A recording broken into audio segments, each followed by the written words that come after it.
Welcome back, guys. Hope you've been having a great start to your week. We've got a few updates here to go over regarding the Hasan dog situation. Over here on the Fear podcast, they're essentially defending Hasan. You can see Hasan there on the left.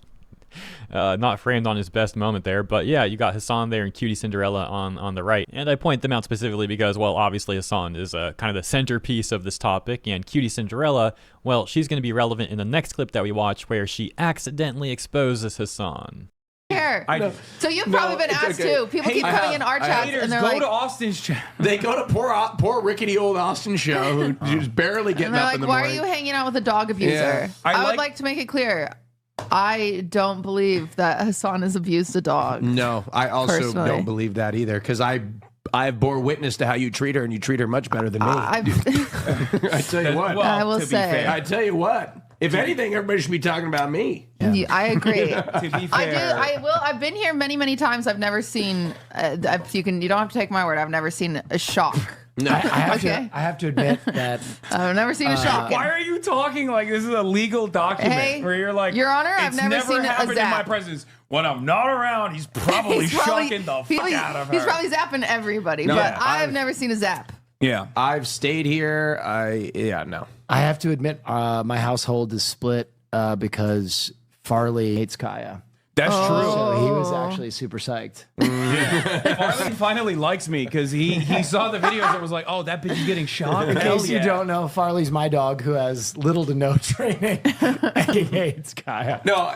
The top response here to the clip reading, Hasan's friends defending him, and nothing of value has been added to the conversation. On top of that, the people defending Hasan have consistently ignored all the issues people have. For example, it's much more than just the alleged shot caller. People also take issue with how Kaya seems to be forced to sit there for hours and hours on end, and it looks like she's not even allowed to stretch or get water when she wants to, as if Hasan has just like traumatized this dog into being his own stream prop. And the people defending him always ignore all the issues, only ever cherry picking certain parts to address. But I mentioned another clip, and that's this one, titled, "After the Initial Incident, QTCinderella went to Hasan's house to check the collar. She confirms the tape theory." This is especially funny because it seems like she thought she was like helping Hasan here. She thought she was like doing damage control for him, and she actually just made it worse. So, what I had to say, I'm in his house, I looked at the collar. The collar is taped off where I think there would be prongs. Yeah. There's no zap. There's only a vibrate function. Yeah. So I would agree to that. If Unfortunately, the clip does end there, so I don't know what was said next, but let's play it back really quick and take a look at the chat if you missed it, because so many people in the chat are actually calling her out here. I looked at the collar. The collar is taped off where I think there would be prongs. Yeah. There's no zap. There's only a vibrate function. Yeah. so, I would agree to that. Over on the LSF thread about this, a top comment would read, "Sherlock Holmes says there's no way this man could have shot a gun 2 days ago because his gun is not currently loaded." And for anyone not familiar with the tape part of this incident, I'll explain this now because the analogy that we just read is pretty fitting. For example, here we can see Mr. Philip Chan tweeting, "Hasan removed the prongs and used black tape to cover the prong holes. Hasan shocked his dog because the dog is a prop for his streams." The timing is also important to take note because, like, the initial day, according to my recollection, Hasan didn't show the collar. He addressed the situation somewhat on stream, but for whatever reason, which is a suspicious look, he, as mentioned, didn't show the collar. And then I think it was the next day when he decided to show the collar, and people pointed out that it looked like there was tape over where you would presume the prongs are. And the initial delay in him showing the collar, plus the tape over where the prongs would be, only furthered people's suspicions. Now, I do believe Hasan has said this is like an e-collar that can vibrate, but I think he also said that it doesn't have the capacity to shock. And it's odd that he'd go into like this much detail, but not talk about having taped over the collar, almost as if he hoped people wouldn't notice the tape or something. And speaking of Hasan hoping people wouldn't notice, well, that actually takes us to the next clip, where Hasan had a little slip up on stream. Yesterday, best friend Kick tweeted, "Hasan Piker notices shock dog collar remote on his stream." I'm gonna put the Y shot. Okay, I'm gonna turn this back. Boom. Yes, again. Hi, Jack.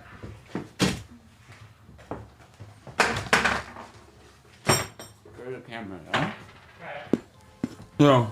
Think about going outside. So yeah, you can clearly see him push what seems to be this remote out of frame. And also, this is the same exact area where we have seen numerous clips now of Hasan reaching for something off screen. You know, we don't always have this angle. But yeah, the point being, in the numerous clips that have resurfaced and the people have found, well, Hasan consistently seems to reach for the upper left corner of his desk. People speculating that he's grabbing a remote or something, because shortly after we see like Kaya leaving her bed and Hasan reaching for that exact area of his desk, Kaya suddenly returns right to the bed, reinforcing the speculation that people have that she's being shocked and he's forcing her to do that. Except this time, as mentioned, we actually do see a remote there that he's reaching for. Now, sorry to be a broken record here, but I'm going to point out once again how even if this isn't a shot caller, this is not a way to treat a dog. You don't just sit on your stream and then potentially vibrate the dog with a stimulus that makes it uncomfortable enough to return to the bed. So you don't even have to get up with like off your desk to interact with your dog, who very well might be needing something from you, might need some more water or something. So like either way, I view this as not okay, to put it as nicely as possible. Like, bro, do you know how many dog owners would love to be able to work from home and take care of their dog if it needs anything from them, right? This is like something a lot of dog owners would love to be able to do. And in this case, Hasan literally can do just that. But even still, he'll just sit there for hours and hours and hours and have Kaya lay there for hours and hours and hours. And again, she gets up, oh, here's the vibration or the shock or whatever. You sit right back down. Don't you dare ask me for anything. It's just ridiculous.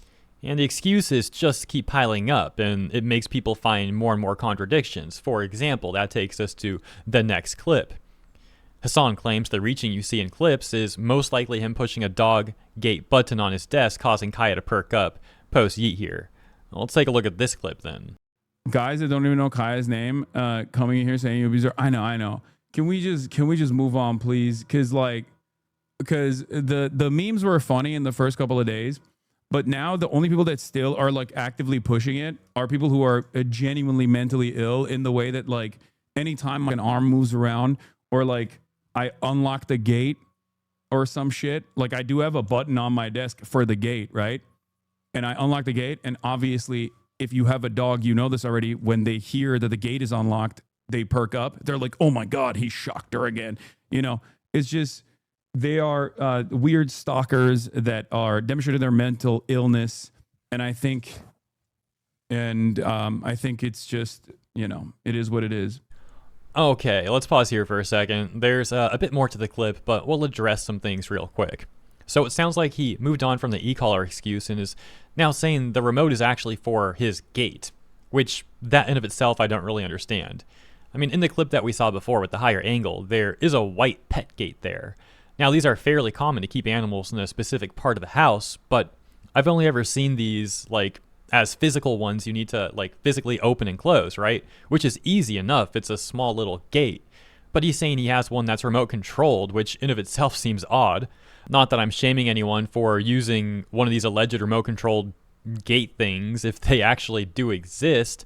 I guess I could see that being useful for people who are like disabled or maybe has like back issues or something, you know, any sort of scenario like that.